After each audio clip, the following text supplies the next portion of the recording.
Hi, and welcome to Karen and Tommy's video reviews. It's actually Karen Tommy's. You got it right. Yeah, I did get it right. I'm Tommy. And I'm Karen. And we're here to review John Wick. Yes, with starring Keanu Reeves. It is an action thriller that is rated R, probably for gore and violence, and runs an hour and 41 minutes. The current rating at this time on IMDb is about 8.5 stars out of 10, so doing pretty well on there. Yeah, and a brief description about the movie is Keanu Reeves is this retired hitman that really comes out of retirement because some guys are mess up with him, and that makes him get out of retirement and in action again. Yeah, he's a very well-known hitman at the time. So what happens, what you can see in the trailer, is that they end up killing his dog and taking his car, and they come back. They go to the main guy and say, hey, we got this car, and basically says, well, you're an idiot because it was John Wick's car and John Wick's dog. So there's a little bit more about that too, and we'll get into that. But let's talk about some of the stars that were in it. Obviously Keanu Reeves, who's known very well for The Matrix, and recently he came out with 47 Ronin, which is an okay film. We did review that because we just barely started. This is episode 2, so in my personal opinion, just not something that could really be celebrated. But he's definitely getting back in the game. When we looked at IMDb, there were 5 films, I think, coming out for next year alone. So he must have been on a hiatus, and is coming back. And this is a great comeback. I mean, he's done the other ones that you mentioned, but I think this is the main one so far that really is going to bring him back into action again. So that's really good. A lot of times we talk about the cast, but we also talk about the producers. Yes, and this time we have Eva Longoria, which was surprising to me. We were watching the movie, and then it ended, and at the end credits, we saw her name, and we're like, what? Eva Longoria, producer? So she did a really great job. Of course, she's not the only one, but she's one of the producers of the movie, and she did a really, really great job with it. Yeah. So other than Keanu Reeves, there was Michael Nyquist, who plays the Russian mob leader. Some other movies that you may have known or seen him in is The Girl Who Played with Fire or The Girl with the Dragon Tattoo. Not the new ones with the 007. These were the originals that came out across seas, but he was the main guy who actually is played by what's the Bond guy's name? Craig. That's all I can think of. Yeah. Daniel Craig. So Daniel Craig, it's not those ones, or one, I should say. Supposedly they're going to create the other. So that's why I wanted to let you know that the Girl Who, and it sounds like that this guy plays that main guy in all of them. The next guy is Alfie Allen, who is the Russian mob leader's son. Looking through IMDb to see if there were other things that I could even recognize him with, because to be honest, Michael Nyquist, I couldn't find anything, but when I saw The Girl with the Dragon Tattoo, I thought, well, I'll check on Alfie. I'm going to say nothing I could see worth mentioning. This is probably going to be the first film, I think, on his filmography that I would probably bring up. Yeah. I mean, to me, the people that I recognize was Adrian Palicki from Agents of S.H.I.E.L.D. She kicks ass there, and she kicks ass in this movie too. So when I saw her, I'm like, oh, from Agents of S.H.I.E.L.D. So that is one that I recognized. And you were saying that she was also in other movies. Yeah. So she was in the Wonder Woman series. And she's I can't remember the other movies that we had said that she was in, but she's been in several movies. But one thing that I took note was they had a Wonder Woman series that was supposed to come out a while ago. They had a pilot created, and you can actually download this online and watch it, but it never launched. The network decided never to pick it up. A lot of people were thinking, well, she's going to be in the movie that's coming out, the Batman vs. Superman: Dawn of Justice. So I checked it out, and that's a little bit of a rumor. As it turns out, it's going to be Gal Gadot that will be playing Wonder Woman. So Adrienne Palicki is out of that, but it seems like her career is taking off. Yeah. Really? Go ahead. No, I was going to say she did a really good job in this movie, as well as she's doing a good job at Agents of S.H.I.E.L.D. Even though, like, I think her first participation was the last episode. Yeah, so this is very recent news. If you aren't keeping up with the series, she just barely came out in the most recent episode, and her name is Bobby Morse. That's the name of her character, and there's speculation that she will also be Mockingbird. So if you're not familiar with that story, go to Marvel Wiki. You can read a little bit about her, and I will say that a lot of her storyline does include Captain America. Oh yeah. So that might leave that open. Awesome. I recognize also the guy from Spider-Man. Willem Dafoe? Yes. Yeah, Spider-Man, the old ones, not the new amazing ones with Garfield. So the better ones. You think those are the better ones? Yeah.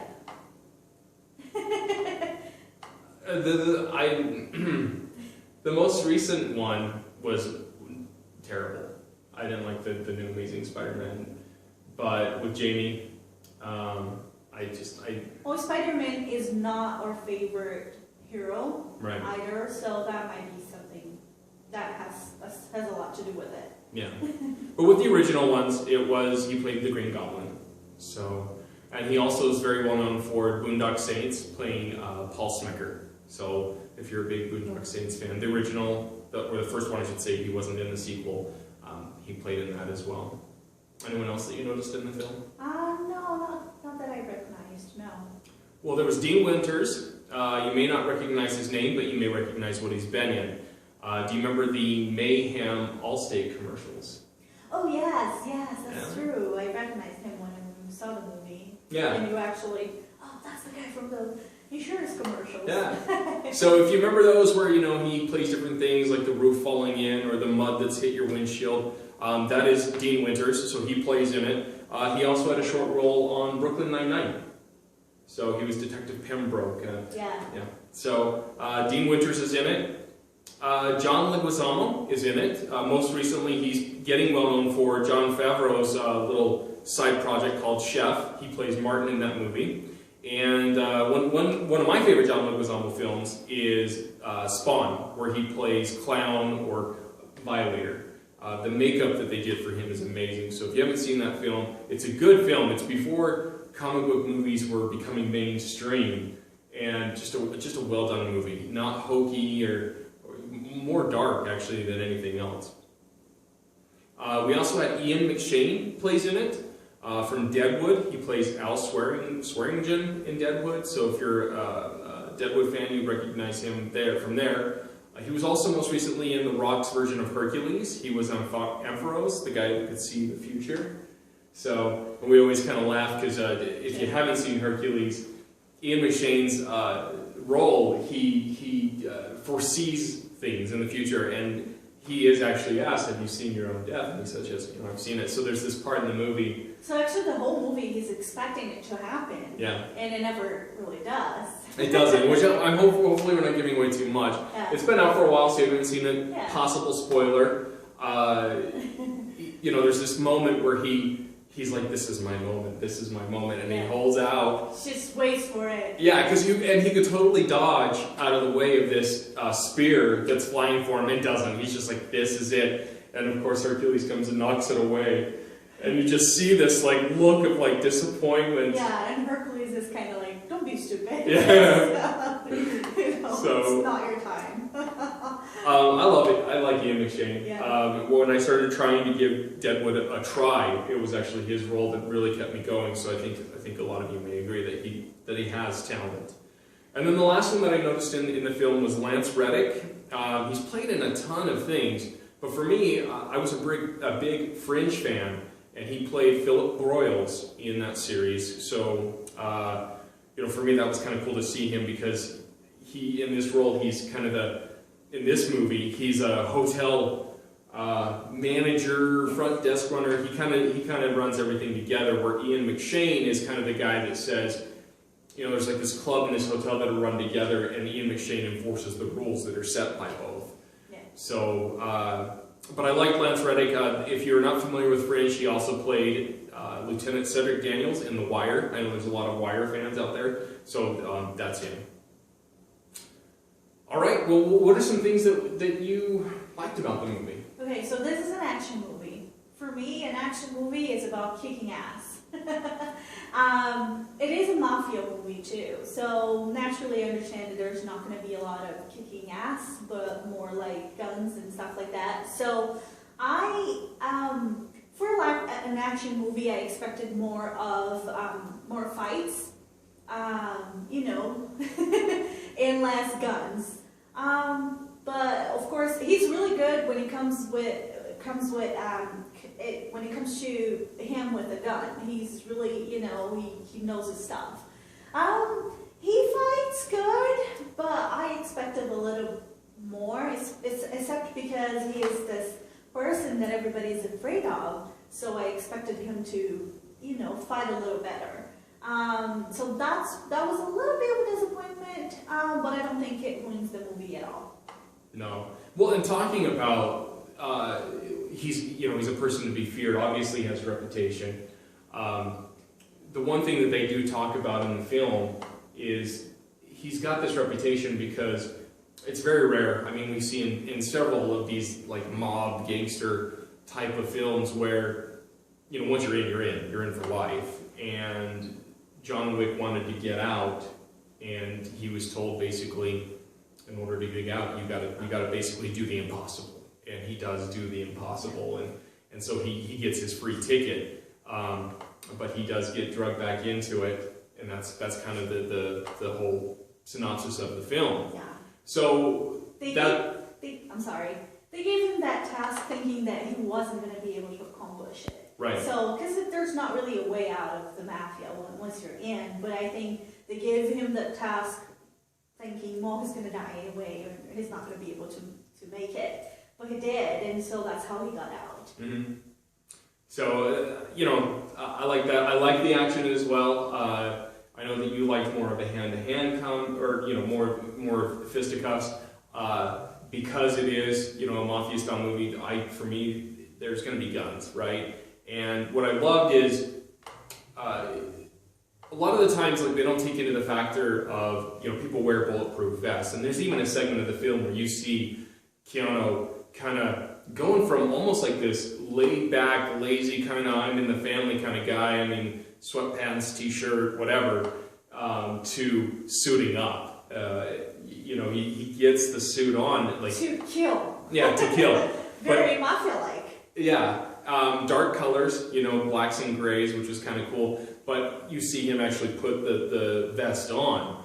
And talking about that, the reason why I like the guns so much is because whenever he would kill someone, he would end it off with a headshot every time. Like, I know you're dead. One to the head means you're dead. And I love that. Like, you'd see him shoot him, and you're like, and in my mind, I'm thinking, he's going to get up, he's got a vest on, he'll come after him. And sure enough, the minute he did, he popped him one more time in the head. So a lot of headshots, and I think that's where the rated R rating comes from, is the gore and the violence. I mean, it's so action-packed because it's like, pop, pop, pop. There's this part in their house that you see in the trailer where you're just seeing a segment of that in the trailer. There's a lot more, and it's pretty cool. Yeah. That's the real killer. He makes sure that the people are dead. Yeah. Well, that's how he got his name. Yes. What else? Cars. Cars. Oh, yes. The old muscle cars, Mm-hmm. right? Love it. If you love muscle cars and old ones, you're going to love this movie. There's plenty to see, and his first car is just amazing. It's a 69 Mustang. Mm-hmm. Oh man, that car is amazing. And I don't like the sport kind of car. Well, I do like muscle cars, but I love this car, and I can totally see how he got pissed off when he got taken away.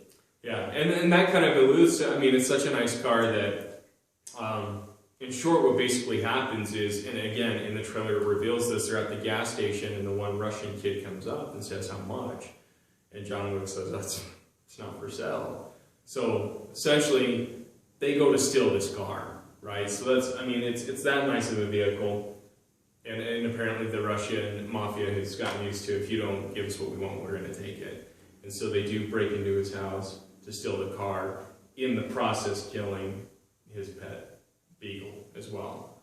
And there's a lot more tied to killing that dog, but essentially, yeah, they steal the 69 Mustang. Well, when John Wick needs to get a new car, he still sticks with that same line of, I love driving old muscle cars. So he ends up getting, and I can't tell if it's a Charger or a Nova because I always get the two mixed up, but it's an old school one.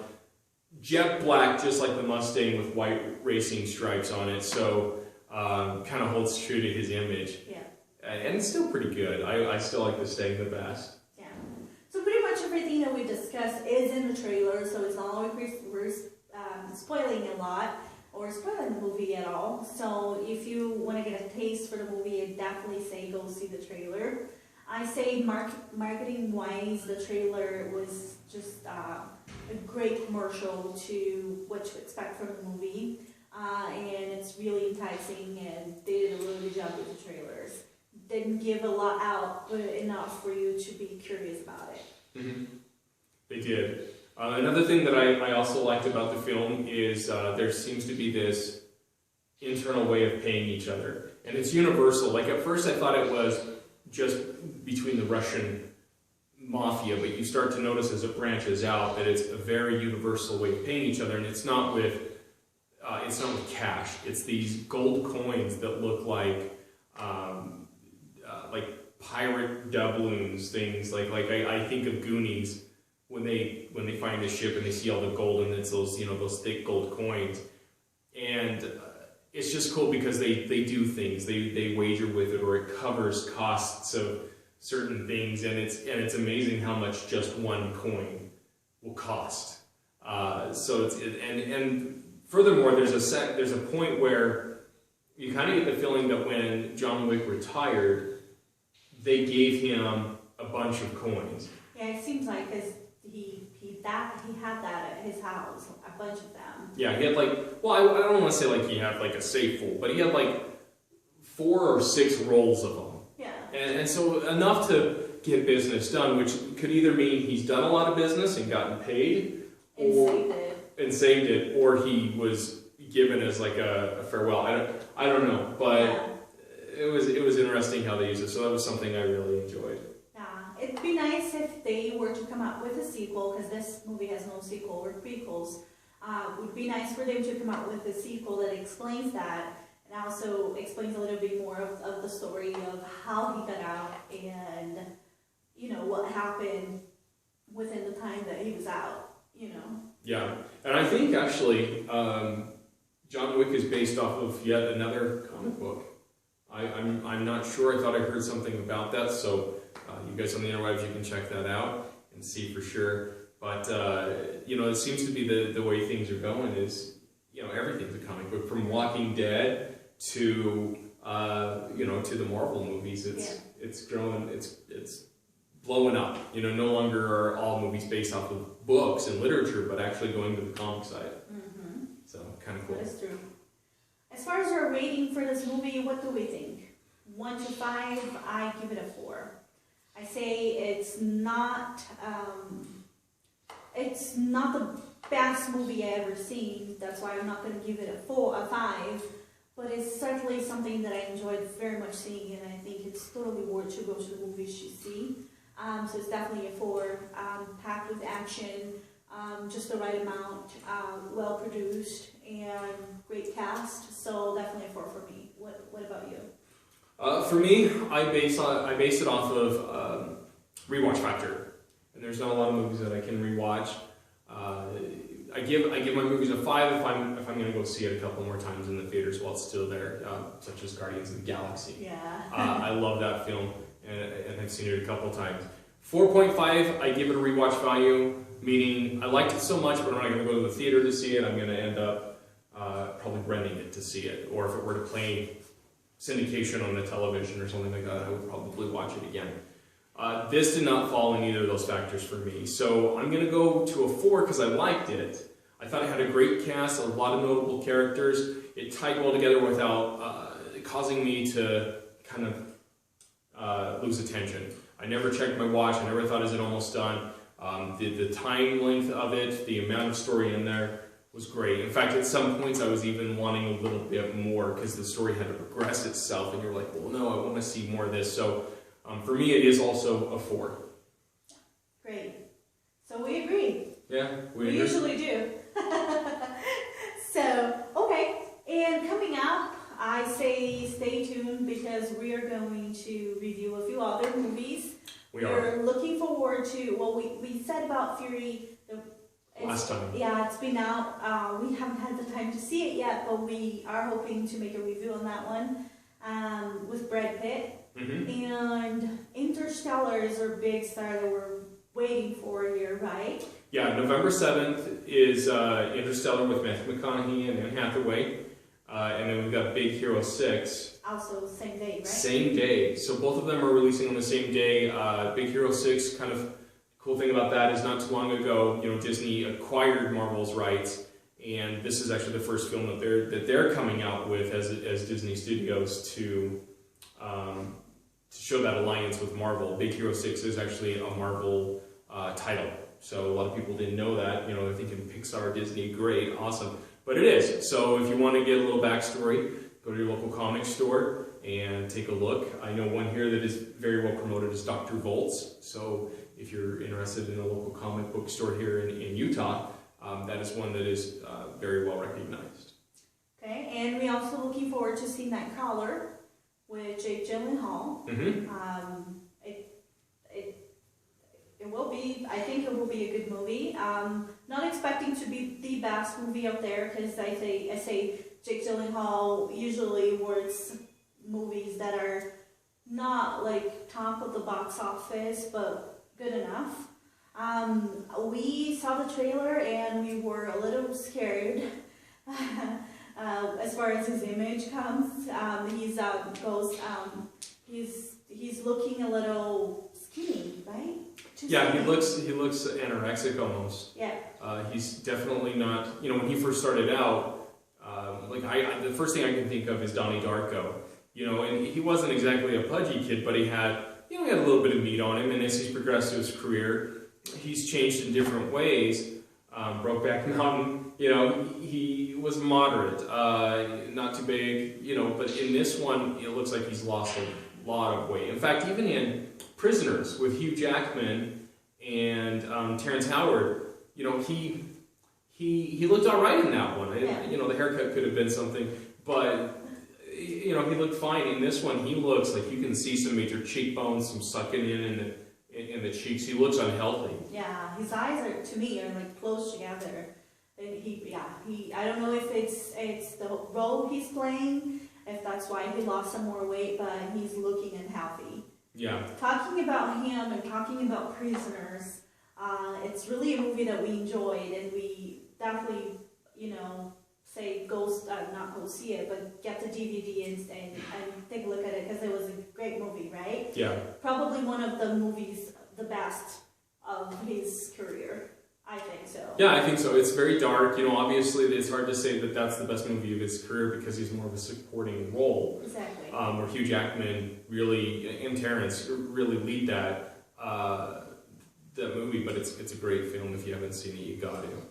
So, and Nightcrawler does come out October 31st, so this weekend, if you're not going to give out candy to the kiddies, maybe you can go see a film.